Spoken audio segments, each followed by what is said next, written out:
mercure monte insensiblement.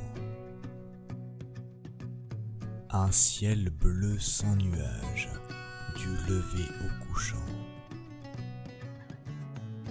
Dans la broussaille, les cigales chantent depuis ton réveil, et tout dans l'air et sur terre célèbre l'apogée du soleil.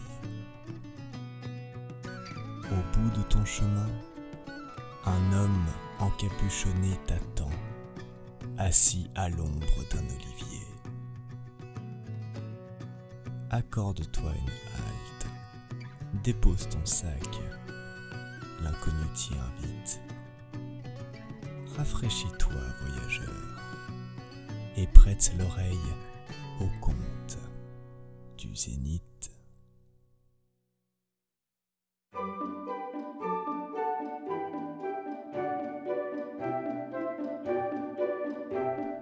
Bijou.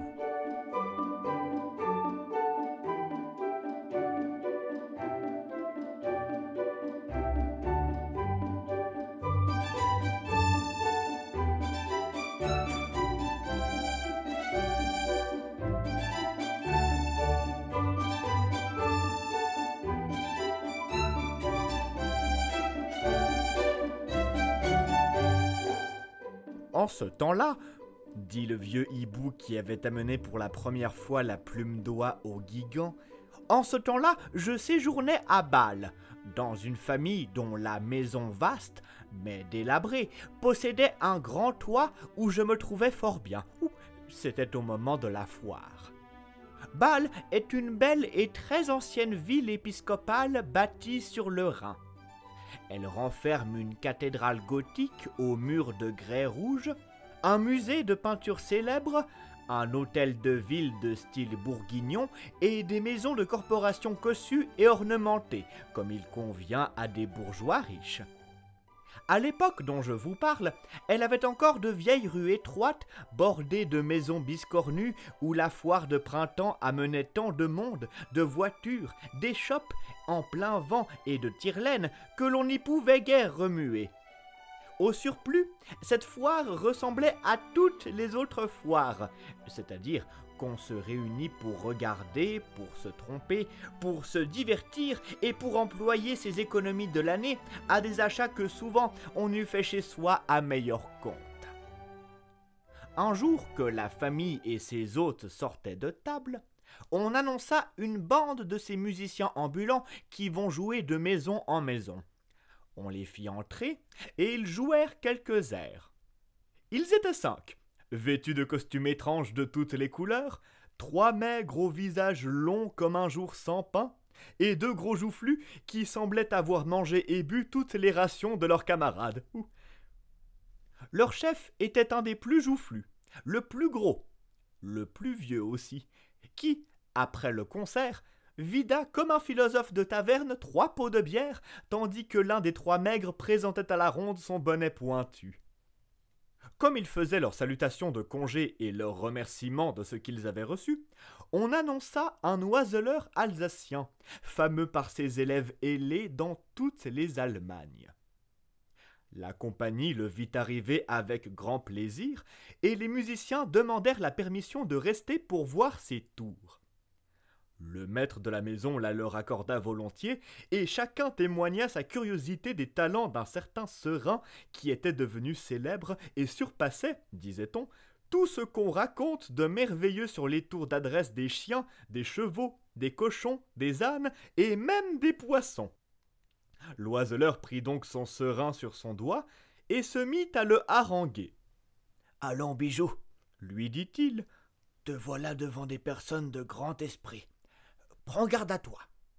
Ne va pas me faire un affront.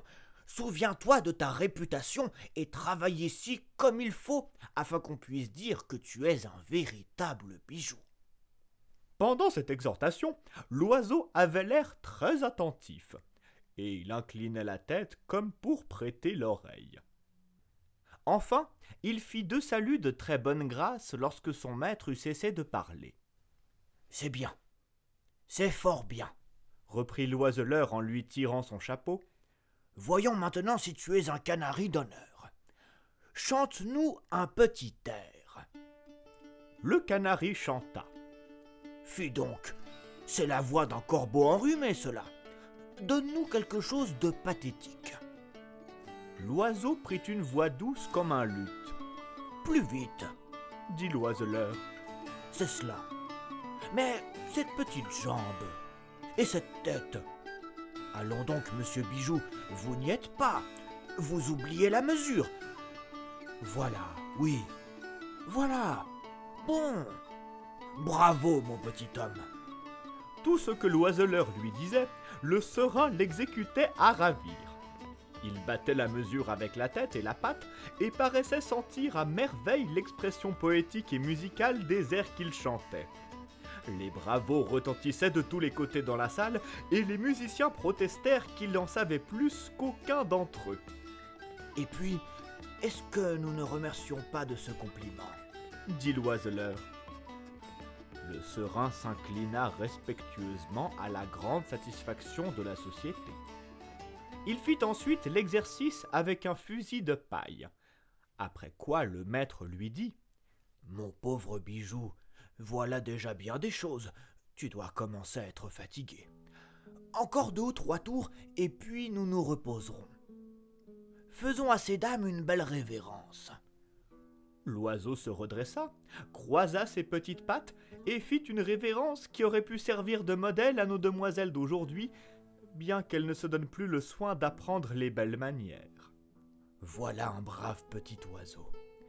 À présent, un salut en tirant le pied, c'est parfait. À cette heure, finissons par un air de corps de chasse. Bon, soutenez. Fort bien. Voilà un bon petit camarade. Cette fanfare fut sonnée avec une gaieté, une activité, une précision admirable. Toute la compagnie applaudit avec transport, et les musiciens, enchantés, répondirent avec leurs instruments et des battements de mains qui n'en finissaient point. L'oiseau lui-même parut fier de ses succès. Il secoua ses petites plumes, il se redressa et entonna un chant de victoire. « Tu as fort bien fait ton devoir, mon Bijou, » lui dit son maître en le caressant. « À présent, tu vas faire un petit sommeil pendant que je prendrai ta place. » À ce moment, le canari fit semblant de s'endormir par degrés. Il ferma d'abord un œil, puis l'autre, puis il balança la tête, puis il pencha si fort, tantôt à droite, tantôt à gauche, que ceux qui se trouvaient à portée avançaient bonnement la main pour le soutenir. Enfin, le sommeil parut le gagner tout à fait, et il resta couché sans mouvement sur la main de l'oiseleur. Alors, celui-ci le posa sur la table dans la même attitude, et avant que de commencer ses propres tours, il accepta un verre de vin du Rhin qu'on lui offrit. Au moment où il allait boire, le serin, se réveillant tout à coup, vint se percher sur le bord du verre et mit son petit bec dedans pour en avoir sa part. « Attends, mon petit impertinent, » lui dit le maître. À ces mots, l'oiseau reprit sa place sur la table et se remit à dormir comme auparavant. L'oiseleur commença alors ses tours, dont le plus fort fut un équilibre de ces longues pipes de terre qu'on fume en pays alsacien. Son travail absorbait l'attention de toute l'assemblée, lorsqu'un énorme chat noir, qu'on n'avait point aperçu et qui apparemment veillait depuis longtemps le moment de faire son coup, s'élança sur la table, saisit le serin dans sa gueule et décampa par la fenêtre malgré les cris et les efforts de tous ceux qui se trouvaient à portée. La salle fut vide en un instant, mais hélas, la poursuite resta vaine. L'oiseleur rentra bientôt dans un état de consternation inexprimable, rapportant le corps inanimé de son canari. Il posa devant lui les restes de son bijou chéri et s'écria avec l'accent le plus douloureux : « Hélas, il est bien juste que je te pleure, pauvre petit ami. Depuis 4 années entières que tu ne mangeais que de ma main, tu ne buvais que de mes lèvres, tu ne dormais que sur ma poitrine. C'est à toi que je devais ma vie, ma santé, mon bonheur. Que vais-je devenir sans toi ? C'était par toi que j'avais accès dans les meilleures sociétés. C'était en considération de tes talents qu'on m'y souffrait. Voilà bien la juste punition de ma vanité. Si je m'étais fié à toi de la garde de toi-même, tu serais maintenant perché sur mon doigt ou tu te reposerais sur ma poitrine. Maudit l'instant où je suis entré dans cette maison. Maudit soit le monstre qui t'a déchiré. Tel fut à peu près le sens des paroles de ce pauvre homme qui accompagnait ses discours de tous les signes du désespoir le plus profond. Il tira de sa poche une petite bourse de velours fort usée et en sortit un peu de coton qui servait à envelopper les appâts qu'il employait à son métier d'oiseleur. Ensuite, il fit un petit lit de coton sur lequel il posa doucement le corps du serin et il recommença ses plaintes, mais d'un ton plus sensible et plus doux. Son chagrin avait pris un caractère plus tendre. Il était vivement partagé par tous les assistants, mais les musiciens surtout semblaient pénétrés de son malheur, et ils nous donnèrent une scène touchante. Ils se rassemblèrent dans un coin, et, après s'être parlé à l'oreille pendant quelques moments, cherchèrent à glisser dans la poche du jongleur le produit de la quête qu'ils avaient faite. Mais celui-ci, voulant la leur rendre, sortit malheureusement de sa poche, en même temps que l'argent, un petit sac qui contenait la graine dont il nourrissait son oiseau. La vue de ce petit sac fit sur lui une impression que les mots ne sauraient peindre. Il jeta au loin l'argent avec un sentiment qu'on voyait bien n'être pas de l'ingratitude, mais qui tenait du désespoir. Il déroula le cordon qui enveloppait le petit sac, il en tira 2 ou 3 grains qu'il approcha du bec de son canari, puis il s'écria en secouant la tête. « Non, non, non, pauvre bijou. C'est fini. Tu ne piqueras plus dans ma main qui pendant plusieurs années t'a fourni toute ta nourriture. Combien nous étions contents quand notre petit sac était plein. Eût-il été plein d'argent, tu l'aurais mérité. »« Oh, je voudrais le remplir d'or !» s'écria le maître de la maison. « Je n'hésiterai pas. À défaut de le pouvoir, allons du moins tuer ce vilain chat noir. » Mais le vieux musicien joufflu le retint par la manche et lui barra la route. « Non, monsieur, non. Vous ne ferez point cela. Ce serait indigne d'un homme éclairé et d'un des premiers habitants de cette bonne ville de Bâle. À chacun son métier. Nous avons fait le nôtre, qui était de vous charmer. Le pauvre bijou a fait le sien, qui était d'obéir à son maître. L'oiseleur a réussi son tour, qui était fort difficile. Enfin, le chat lui-même n'a pas manqué le sien, qui voulait de l'adresse et de la décision. La seule qui soit ici à blâmer est cette maudite fenêtre par où il est entré et sorti. Punissons-la si vous voulez.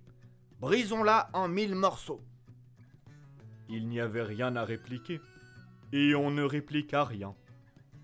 Mais chacun s'en retourna sans plaisir à la foire, qui continuait de battre son plein dans les rues aux maisons biscornues de la vieille cité épiscopale de Bâle sur le Rhin.